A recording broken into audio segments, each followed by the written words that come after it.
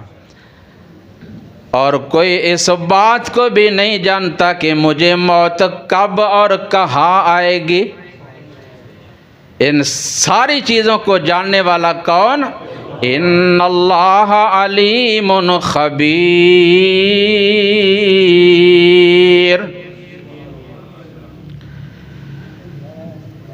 اس کے بعد وہ سائل اٹھ کر چلا گیا۔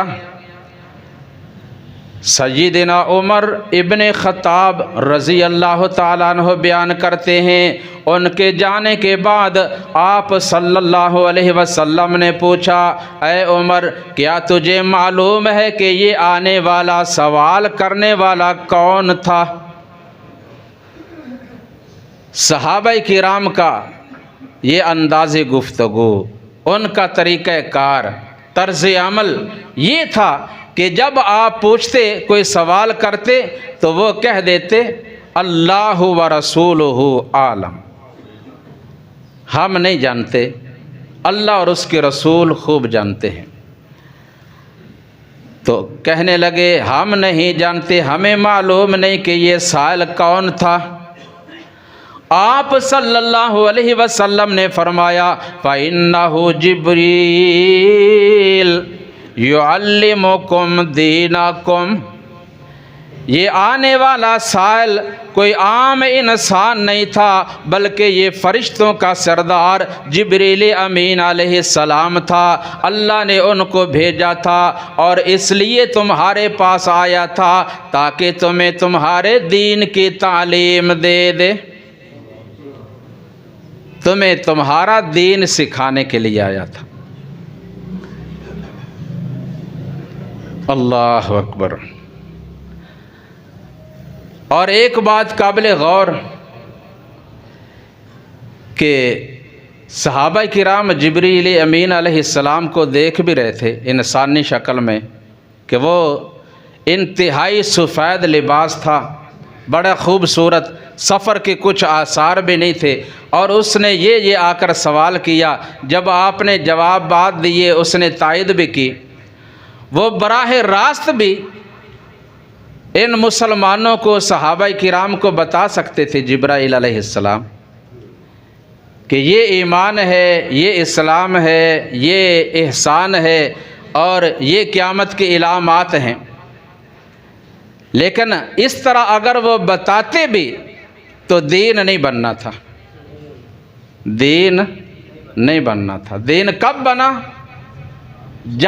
جب اللہ کے محبوب پیغمبر محمد الرسول اللہ صلی اللہ علیہ وسلم کی زبان مبارک سے نکلا۔ جو بات آپ صلی اللہ علیہ وسلم کی زبان سے نکلی وہ دین ہے۔ فرمایا الذین آمنوا وعملوا الصالحات وآمنوا بما نزل علی محمد وهو الحق من ربهم كفر عنهم سیئاتهم واصلح بالهم۔ اللہ فرماتے ہیں کامیاب لوگ جو دنیا و آخرت میں کامیاب و کامران ہوتے ہیں، جن پہ اللہ راضی ہوتا ہے، جو نجات پانے والے لوگ ہیں، وہ لوگ ہیں جو اس بات پر ایمان لاتے ہیں، اس چیز پہ عمل کرتے ہیں جو اللہ کے پیغمبر محمد صلی اللہ علیہ وسلم پہ نازل ہوا، جو آپ صلی اللہ علیہ وسلم نے بیان کیا۔ وَهُوَ الْحَقُّ مِن رَّبِّهِمْ، وہی اللہ کی طرف سے حق ہے۔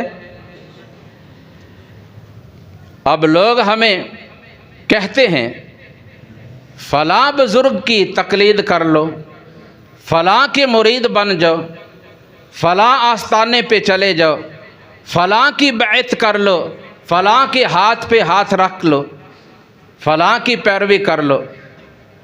نام ہیں، بہت سے نام ہیں، مگر ہم کہتے ہیں یہ تو یہ ہستیاں ہیں نا، یہ بزرگ ہے نا۔ اب بھی اگر آسمان سے جبریل امین آ جائیں اور آ کر بتائیں کہ یہ دین ہے، یہ مان لو، اس پہ عمل کر لو، ہم پھر بھی نہیں مانیں گے۔ ہم کہیں گے ٹھیک ہے تو روح الامین ہے، جبریل امین ہے، فرشتوں کا سردار ہے، لیکن جا پہلے محمد الرسول اللہ صلی اللہ علیہ وسلم سے مہر لگوا کر لا، پھر مانیں گے۔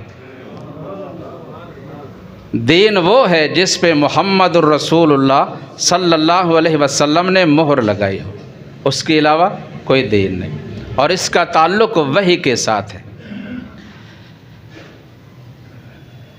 تو یہ جسے حدیث جبریل بھی کہتے ہیں، مشہور ترین حدیث، اور اس کے علاوہ آپ نے سیدنا عبداللہ ابن عمر رضی اللہ تعالیٰ عنہ کی بھی روایت سنی، اس میں بھی آپ نے یہ پانچوں چیزیں بیان کی، ارکان اسلام۔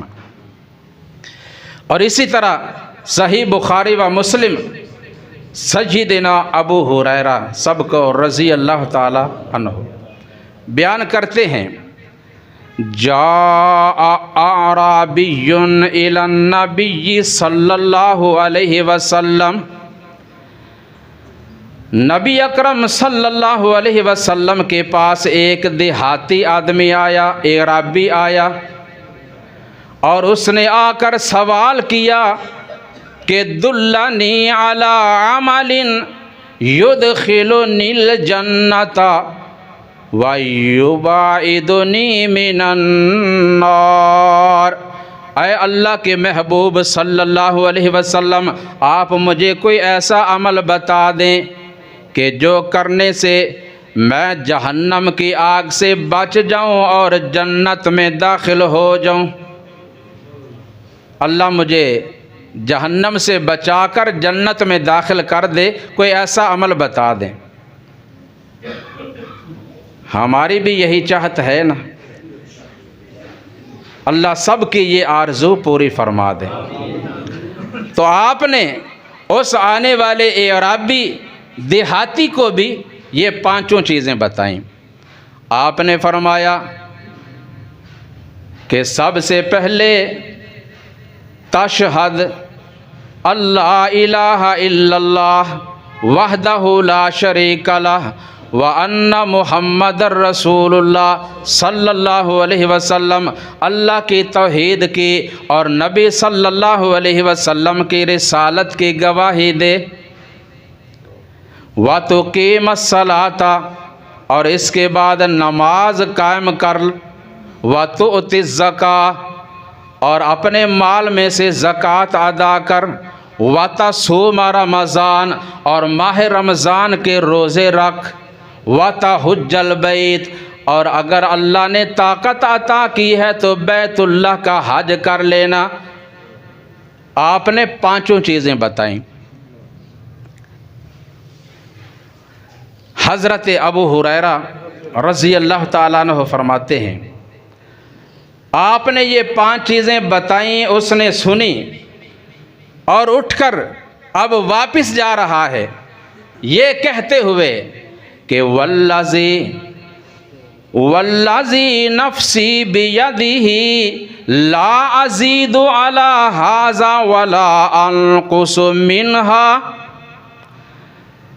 مجھے اس ذات کی قسم جس کے قبضہ قدرت میں میری جان ہے، جس نے مجھے پیدا کیا ہے، جو میری زندگی اور موت کا مالک ہے، یعنی اللہ کی قسم اٹھا کر فرمایا، کہا کہ جو کچھ آپ نے بتا دیا ہے میں اس میں اضافہ بھی نہیں کروں گا اور اس میں کسی چیز کو کم بھی نہیں کروں گا۔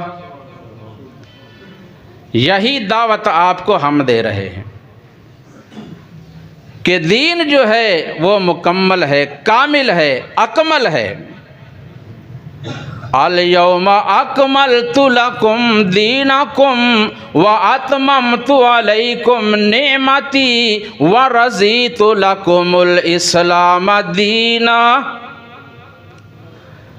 اللہ احکم الحاکمین نے مصطفیٰ علیہ السلام کی زندگی میں ہی اعلان فرما دیا، اور قرآن کریم کی آخریات فرمایا، آج کے دن میں نے تمہارے لیے تمہارے دین کو مکمل کر دیا، اپنے نعمت کو پورا کر دیا اور تمہارے لیے دین اسلام کو پسند کر لیا۔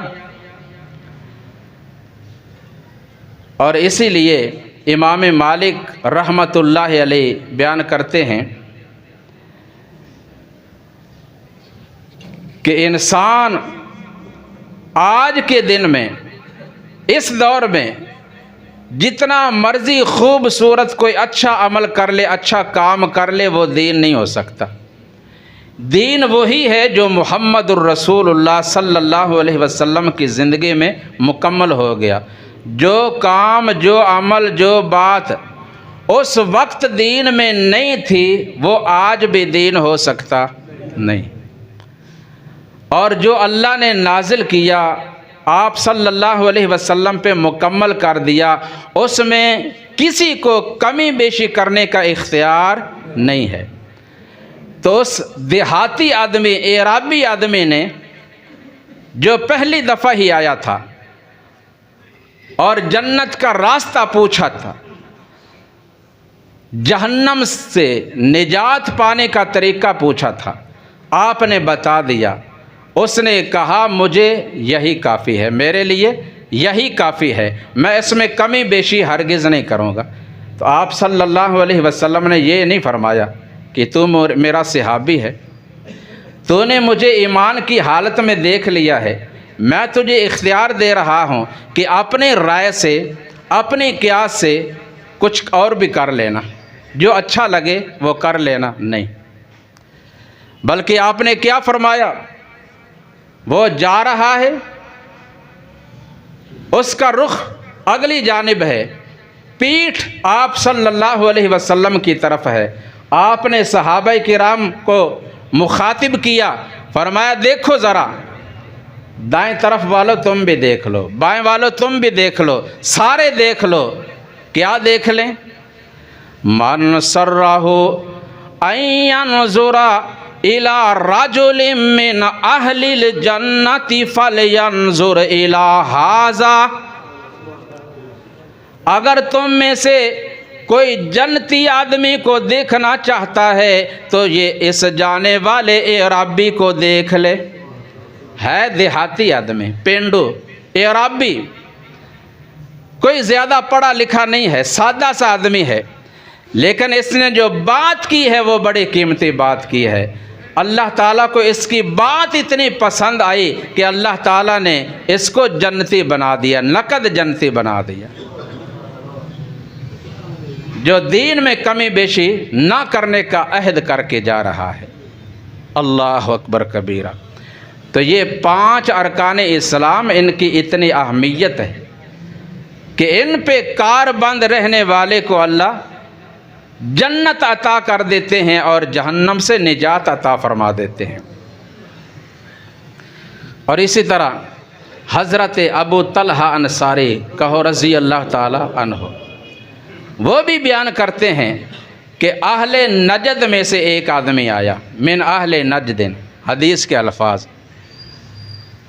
اس نے بھی آ کر یہی سوال کیا تھا کہ مجھے کوئی ایسا عمل بتا دیں کہ اللہ مجھے جنت دے دے اور جہنم سے بچا لے۔ آپ نے اسے بھی یہی چیزیں بتائیں، ارکان اسلام۔ اور اس نے بھی کہا اے محبوب صلی اللہ علیہ وسلم، میں آپ کو گواہ بنا کر کہتا ہوں